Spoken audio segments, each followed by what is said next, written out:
O rompimento das correntes gravitacionais. O cenário começa com a cápsula Orion vibrando violentamente. Não é o tremor do lançamento inicial, mas o esforço mecânico do estágio superior realizando a manobra mais importante da missão, a injeção translunar. Para escapar da órbita baixa da Terra, a nave precisa atingir a velocidade de escape. O motor HAL 10 queima com uma eficiência azulada e invisível no vácuo, empurrando a tripulação contra os assentos de fibra de carbono. Através da pequena escotilha de policarbonato, a Terra deixa de ser um teto azul para se tornar uma esfera. É o momento em que a humanidade corta o cordão umbilical. Nesta fase, a física é implacável. A Orion atravessa os cinturões de Van Allen, uma região de partículas carregadas presas pelo campo magnético da Terra.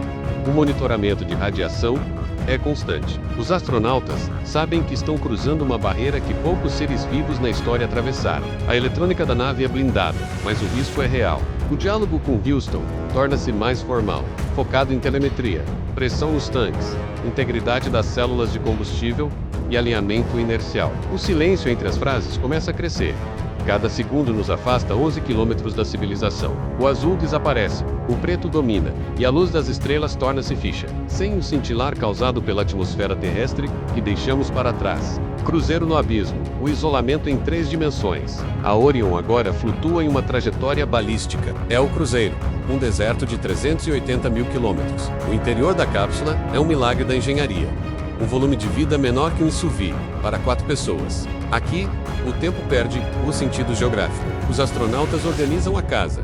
Sacos de dormir são fixados nas paredes. A microgravidade transforma o teto em chão. A alimentação é uma tarefa científica. Cada caloria é contada. E a hidratação vem de água reciclada pela eletrólise das células de combustível. O foco volta-se para a manutenção da saúde. Sem gravidade, o sangue sobe para a cabeça, e os ossos começam a liberar cálcio. A tripulação utiliza dispositivos de resistência para simular o peso, mantendo o coração forte para o que virá. No exterior, a nave realiza o Passive Thermal Control, ou manobra churrasco. A Orion gira lentamente sobre si mesma, como um espeto, para que o Sol não cozinhe um lado da nave, enquanto o outro congela a menos 150 graus Celsius na sombra. Os astronautas observam a Terra diminuir até o tamanho de um berlim de azul. A fragilidade do nosso mundo é o tema das conversas noturnas. Eles são sentinelas da espécie, viajando em uma bolha de alumínio e titânio, através de um vácuo que não perdoa erros. A Lua não surge, ela se impõe. O que era um disco plano no céu torna-se uma esfera maciça de granito e poeira, preenchendo as janelas e bloqueando a visão das estrelas. A gravidade lunar começa a puxar a Orion, para não passar direto e ser lançado ao espaço profundo. A nave precisa realizar a queima de inserção orbital. O motor principal ruge na escuridão. Uma desaceleração calculada por computadores que processam bilhões de operações por segundo. O sucesso desta queima é a diferença entre a glória e o desaparecimento eterno. Uma vez em órbita, o objetivo é a Gateway. Diferente da ESA, que orbita a Terra a cada 90 minutos. A HTL está em uma órbita de halo quase retilínea. Ela balança entre os pontos de equilíbrio de gravidade entre a Terra e a Lua. O acoplamento é uma obra de arte da robótica. Sensores laser medem a distância e a velocidade relativa. O clink metálico das travas de acoplamento é o som mais doce para os astronautas. Dentro da Gateway, o espaço se expande a módulos de logística e laboratórios.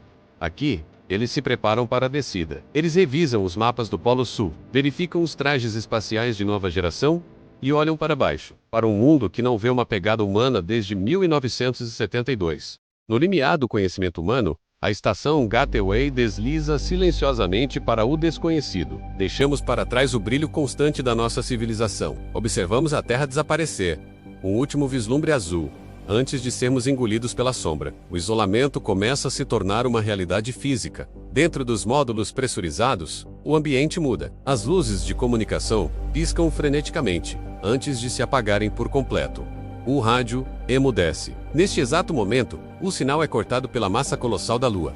Estamos agora em silêncio absoluto, isolados de cada alma viva na Terra. O silêncio do espaço não é apenas a ausência de som, é um peso. Cada batida do coração ecoa no capacete, um lembrete da nossa fragilidade. Lá fora, a ausência de luz terrestre revela um céu impossível. Sem a poluição luminosa do nosso lar, as estrelas brilham com uma intensidade violenta. Navegamos pelo limbo lunar, um território onde o tempo parece estático, e o espaço se estende infinitamente em todas as direções, negro e profundo. Então, subitamente, a luz solar atinge o horizonte lunar. A escuridão dá lugar a uma revelação monumental. O lado oculto finalmente se apresenta a nós. É uma paisagem caótica e primitiva. Diferente da face que vemos da Terra, esta superfície está saturada de crateras sobrepostas em tons de titânio. Montanhas colossais, comparáveis aos maiores picos terrestres, erguem-se do solo. Elas projetam sombras negras e afiadas que cortam o terreno acidentado como navalhas. Sobrevoamos a bacia Aitken. Sua profundidade abissal esconde segredos geológicos de bilhões de anos, preservados na mais completa solidão do sistema solar. Cada rocha, cada grão de poeira lunar, conta a história de uma violência cósmica que moldou este mundo enquanto a vida florescia em nosso planeta. A bordo da Gateway, as câmeras técnicas trabalham incansavelmente. Capturamos dados que mudarão nossa compreensão sobre a formação da Lua e da Terra. No visor do capacete de um astronauta, o reflexo desse mundo cinzento é o único testemunho humano imediato de tamanha desolação e beleza. Somos vigias silenciosos, orbitando uma imensidão indiferente. A estação flutua como um grão de metal sobre um oceano de rocha e tempo. A experiência é esmagadora. É o encontro do rigor científico com o espanto espiritual diante do desconhecido que finalmente se deixa ver. À medida que completamos nossa jornada pelo lado oculto, o registro técnico torna-se eterno. Somos a ponte entre o conhecido e o mistério. Orbitamos no silêncio, guardando a imagem de um mundo que poucos ousaram imaginar. No silêncio do lado oculto, somos as únicas testemunhas. Ciência no lado oculto, escavando o passado para construir o futuro. O lado oculto é o lugar mais valioso para a ciência moderna por um motivo simples. O silêncio eletromagnético. A massa da Lua bloqueia o ruído da civilização humana. Lá, a Artemis libera sondas e instala antenas de rádio de baixa frequência. Elas buscam sinais das primeiras estrelas que se acenderam após o Big Bang. Frequências que na Terra são abafadas pelo sinal de rádio FM e satélites. É como se a Lua fosse uma gigantesca sala à prova de som no meio de uma metrópole barulhenta. Mas a ciência também é de sobrevivência. Na fronteira com o Polo Sul, os astronautas operam brocas robóticas em crateras de sombra eterna. Nestes Lokis, a temperatura é de menos 230 graus Celsius, mais frio que a superfície de Plutão. A descoberta de gelo de água nestas armadilhas frias muda tudo.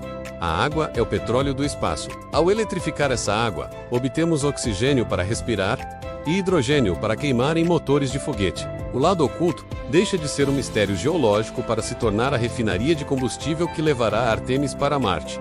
Eles não estão apenas explorando pedras, estão cartografando a infraestrutura da próxima civilização. O futuro, onde a estrada termina. Quando a cápsula Orion finalmente tocar as águas do Oceano Pacífico, após 10 dias de uma jornada sem precedentes, o som do impacto não será o fim, será o tiro de largada. A missão Artemis II é o rito de passagem. É a validação de que o berço da humanidade menos a Terra, menos tornou-se pequeno demais para nossa curiosidade. Mas o que acontece na segunda-feira seguinte? Para onde essa estrada nos leva quando as câmeras se desligarem e o rastro de fumaça na Flórida se dissipar? O sucesso desta missão amanhã é o sinal verde para o momento que o mundo espera desde 1972. A Artemis III. Graças aos dados que Reed, Vitor, Cristina e Jeremy trarão em seus computadores e corpos. Em menos de 2 anos, veremos o retorno definitivo ao solo lunar, mas não será em qualquer lugar. O destino é o Polo Sul da Lua, uma região de sombras eternas e picos de luz perpétua. Lá, em crateras que não veem o Sol há bilhões de anos, reside o tesouro mais valioso do sistema solar, o gelo. Esse gelo é a chave. Ele será minerado para criar oxigênio para respirar e hidrogênio para abastecer naves. A estrada que começa amanhã leva à construção da Gateway, a primeira estação espacial em órbita lunar. Imagine um posto avançado, onde astronautas de todas as nações poderão atracar suas naves antes de descerem para a superfície. E lá embaixo veremos o nascimento do Artemis Base Camp. Não serão apenas pegadas, serão habitats pressurizados e laboratórios. A Lua deixará de ser um destino de visita para se tornar a nossa 8ª morada. A geração Artemis crescerá, sabendo que existem seres humanos vivendo e trabalhando em outro mundo, 24 horas por dia. Mas a estrada não termina na Lua. Se você olhar para além do brilho do satélite, verá um ponto vermelho no horizonte. Marte, tudo o que testaremos amanhã, proteção contra a radiação e sistemas de suporte de vida, menos é um ensaio geral para a jornada ao planeta vermelho. A Lua é a nossa escola primária, o lugar onde aprendemos a caminhar antes de tentarmos correr pelo sistema solar.